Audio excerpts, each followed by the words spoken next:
लगाया दर्द बड़ा होया, तेनू किन्ने सालां तो सहला के धोया, किन्ने साल अज तो बाद चिकन नहीं हो खाना के बीबा लूज मोशन कर दे, अज तो बाद चिकन नहीं हो के बीबा लूज मोशन कर दे।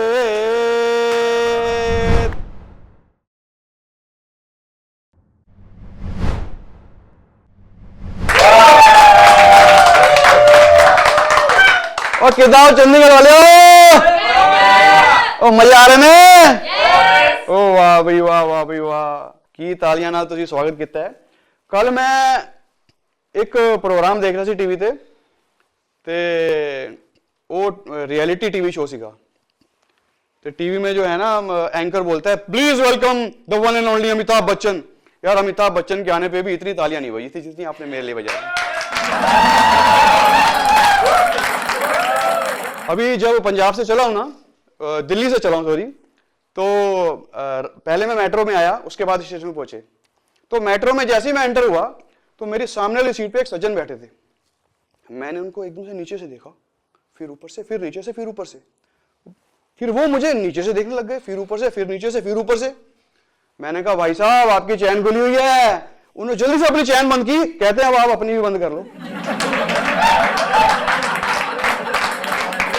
सफर में वैसे एक से एक अनोखे किस्से होते रहते हैं। सफर की बात चलिए तो एक ऐसा सफर है जो मुझे जिंदगी भर याद रहने वाला है, और अगर मैं आपको सुनाऊंगा तो आपको मेरा सफर ये याद रहने वाला है।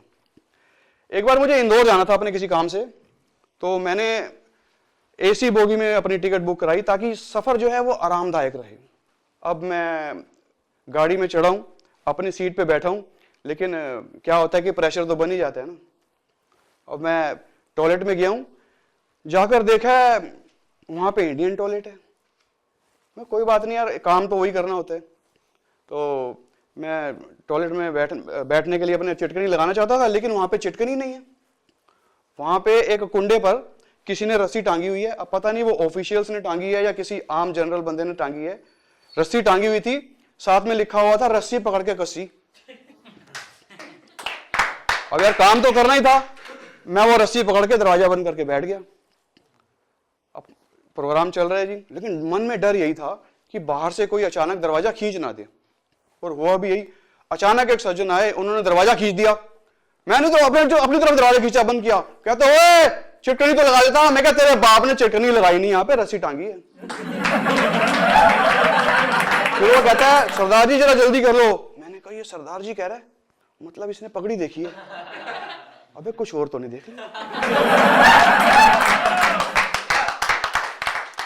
अब अपना काम तो चल ही रहा था। अब दिक्कत ये थी कि एक हाथ से रस्सी पकड़ी हुई है, एक हाथ से मग्गा उठाना है, अब तीसरा हाथ कहां से लाऊं।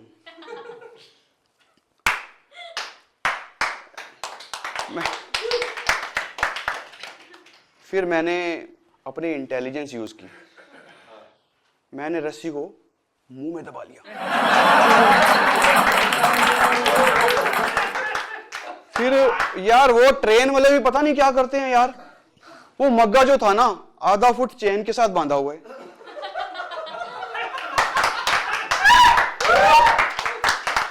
अब एक हाथ से मैं मग्गा उठाऊंगा, वो जाएगा भी जरा सी दूर पर, आधा फुट चेन सारी। और मैं एक हाथ से जब पानी लेकर यहां तक लाता था ना, पानी चो जाता था। कुल मिला के पानी गंतव्य तक पहुंच नहीं पा रहा था। वो बड़ा परेशान हुआ। मैं जानता हूं वो सफर मैंने कैसे पूरा किया, क्योंकि 2-3 बार जाना होता है, दिक्कतें तो इस तरह की आती हैं।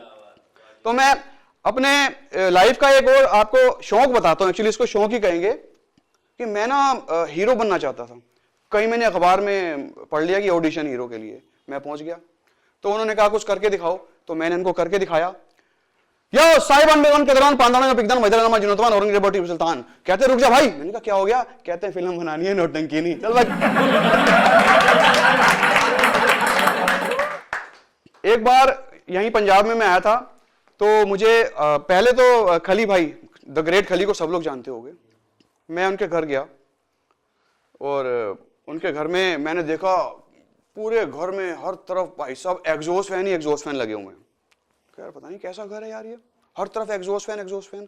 फिर मैंने दिमाग लगाया, उनकी वाइफ से पूछा कि भाभी जी जब खली के लिए खाना बनाते होगे तो सारे एग्जॉस्ट फैन चला देते होगे लगता है आप? कहती है नहीं नहीं, खाना बनाते समय नहीं, जब ये खाना हजम करते हैं ना तब सारे चलाने पड़ते हैं। मैं ना सत्संगी आदमी हूं वैसे। एक बार अपने पिताजी के साथ सत्संग पे गया था, रेगुलर जाता था वैसे तो एक माता जी हैं, वो अचानक बाई चांस वाली बात थी कि हर हफ्ते जब भी हम सत्संग पे गए माता जी बिल्कुल सामने मिले। अब हम कॉमेडियन आदमी हैं, यूट्यूब पे चैनल भी चलते हैं हमारे, वो मैंने माता जी को देखा कि वो एंड्रॉयड फोन चलाती हैं। तो सत्संग के बाद जैसे मिलना जुलना होता है तो माता जी बाई चांस, जान पहचान ऐसे भी होगी कि बाई चांस वो मेरे सामने ही बैठ रही थी बार बार, तो मैं उनको प्रणाम टाइप कर देता था। तो उस दिन सत्संग खत्म हुआ तो मैंने माता जी को कहा, माता जी मेरा ना कॉमेडी का चैनल है। कहते हैं कॉमेडी क्या होती है? मैंने कहा बस थोड़ा बहुत एंटरटेनमेंट होता है। शायद उनको एंटरटेनमेंट का मतलब भी नहीं पता था। तो मैंने कहा आप एंड्रॉयड देखती हो, मेरा प्रोग्राम भी देखना, आपको अच्छा लगेगा। तो उन्होंने अपना फ़ोन मुझे हाथ में दे दिया, मैंने अपना चैनल सब्सक्राइब करके उनको दिया। तो कहने लगी बेटा अब तेरा सत्संग आएगा ना? मैं क्या है माता जी सत्संग नहीं आएगा, मेरा कॉमेडी का प्रोग्राम है। कहती है वो की होता है दास्ते सही। मैंने कहा फोन दो 1 मिनट। मैंने अनसब्सक्राइब किया खुद अपने हाथों से। मैंने कहा ये ले। मैंने कहा अब आपको कोई प्रोग्राम नहीं आएगा। माता जी की जो वर्डिंग थी ना, कहती है बेटा तू कर दे, मैं सब कुछ देख लेनी है। माता जी यार, मैं लगभग 4वीं या 5वीं क्लास में था। तो मेरे पिताजी शुरू से ही शराब पीते हैं, तो वो बैठे थे शराब पी रहे थे। तो मैंने पूछा अपने डैडी से, डैडी डैडी ये तुसी शराब पीते हो, ये जो शराब है क्यों पीते हो? कहते बेटा ए दिन नाल कॉन्फिडेंस आंदा है। क्या अच्छा की करन दा कॉन्फिडेंस आंदा है? कहंदा कुछ भी करो कॉन्फिडेंस आंदा है। अब अगले दिन मेरा मैथमेटिक्स का पेपर था और मुझे कॉन्फिडेंस बिल्कुल नहीं आ रहा था। डैडी सुबह सुबह चले गए अपने काम पे, मेरे को पता था सामान कहाँ पड़ा हुआ है। अब मम्मी अपने काम से इधर उधर गई हुई थी, मैंने बोतल ली, एक बैग लगाया, भाई साहब वाकई लगा कॉन्फिडेंस आ गया। भाई साहब उस पेपर में क्लास में जिसमें मैं हमेशा समझ लो अगर 100 में से 12-15 ऐसे ही नंबर लाता था, उस दिन मेरे भाई साहब उस एक एग्जाम में मेरे 87 मार्क्स आए थे भाई साहब। अब ये मत समझ लेना कि मैं दारू को प्रमोट कर रहा हूं। मैं अपने ना एक बचपन की बात बताता हूं आपको। लगभग मैं 6 या 7 साल का था। लखनऊ में हमारी मासी और मासड़ रहते हैं और दिल्ली में हम लोग रहते हैं। तो मेरी मम्मी ने बताया था, अब तो मेरी मम्मी का वजन जो है ना लगभग 102 किलो है। तो मेरी मम्मी ने बताया था कि जब उनकी शादी हुई थी तो उनका वजन जो था ना वो था 47 और डैडी का 104 किलो। और लगभग 2-3 साल बीतने के बाद डैडी का वजन 57 रह गया और मम्मी 104 किलो हो गई।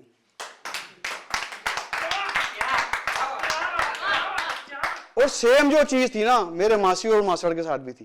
तो हम लोग दिल्ली, वो लोग भी दिल्ली आया करते थे, लेकिन एक बार हम लखनऊ गए तो लखनऊ में हम लोग होटल में जाएंगे और खाना खाएंगे। तो मेरे डैडी तो वहाँ गए नहीं थे, हम लोग बच्चे, हम लोग 3 बहन भाई हैं और वो लोग भी 3 बहन भाई हैं।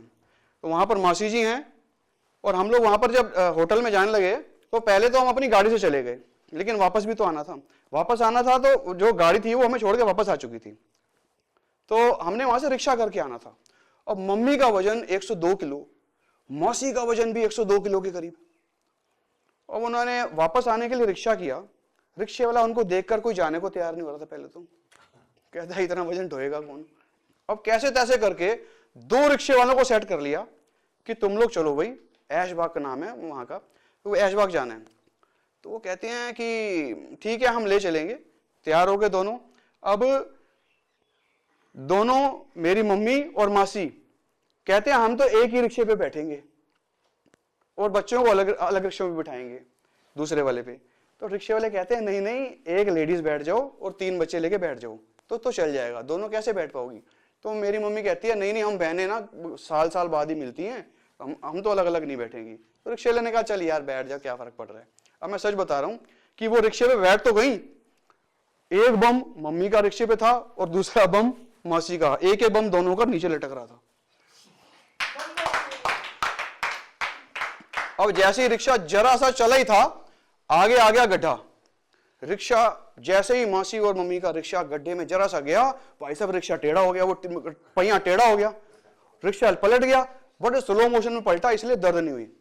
और रिक्शे वाले ने ना केवल और केवल एक लुंगी पहनी हुई थी, वो गरीब आदमी था, अपना रिक्शा चला रहा था।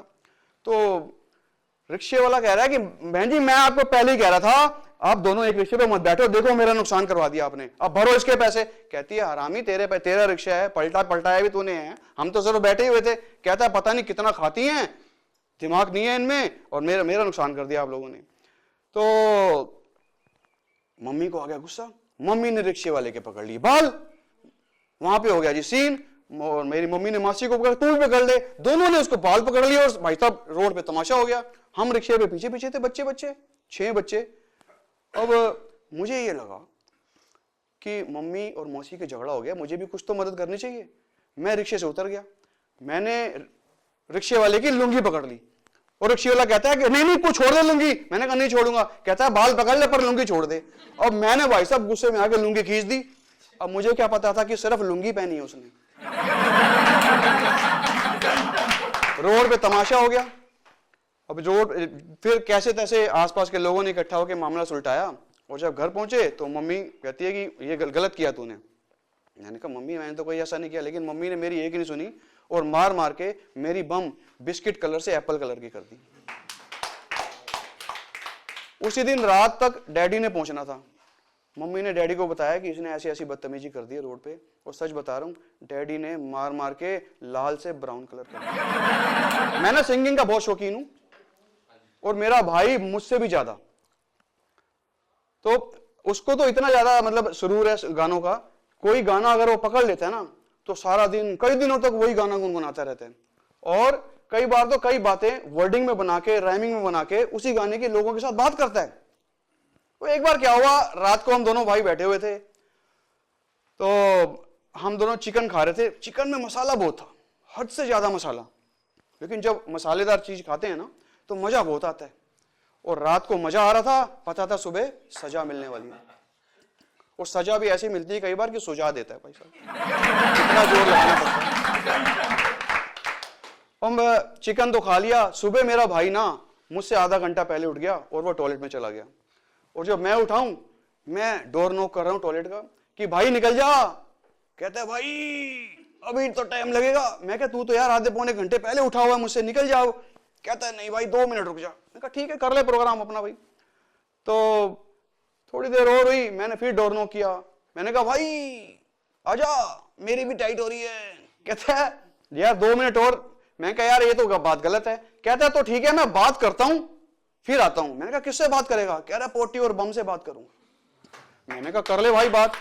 तो वो जो बात कर रहा था ना, उन दिनों भाई को एक गाने का सुरूर था। कौन से गाने का सुरूर था वो सुनाता हूं, और फिर उसने क्या गाया वो सुनाता हूं।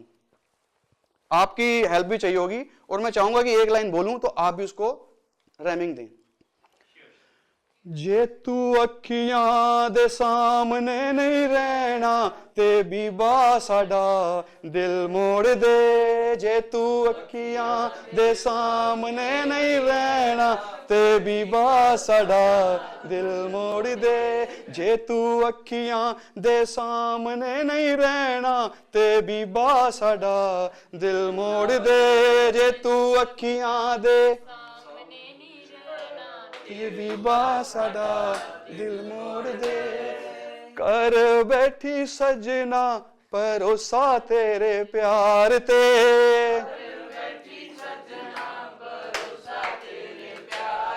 ओ कर बैठी सजना परोसा तेरे प्यार ते।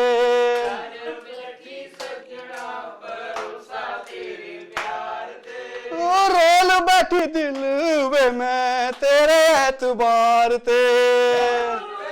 दिल वे मैं तेरे एतबार ते। आसानित दा विछोड़ा नहीं हो सहना के बीबा साडा दिल मोड़ दे। आसान विछोड़ा नहीं हो सहना के बीबा साडा दिल मोड़ दे। अब वो भाई जो था अपनी अंदर राइमिंग बना रहा था, वो यही गाना गा रहा था। तो गाने की शुरुआत उसने कुछ ऐसे की, भाइयों, जे तू है ना जोर लगा के भी नहीं आना, जे तू है ना जोर लगा के भी नहीं आना, ते भी बालूज मोशन कर दे। जे तू है ना जोर लगा के भी नहीं आना, ते भी बालूज मोशन कर। जोर लगाया दर्द बड़ा होया, लगाया दर्द बड़ा होया, जोर लगाया दर्द बड़ा होया।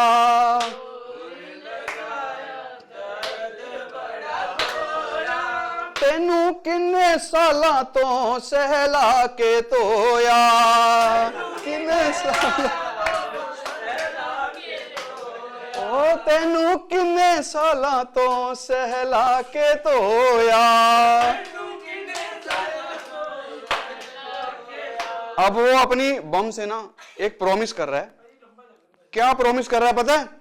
कहता है आज तो बाद चिकन नहीं हो खाना, के भी बालूज मोशन कर दे। आज तो बाद चिकन नहीं हो, के भी बालूज मोशन कर दे। Thank you very much guys.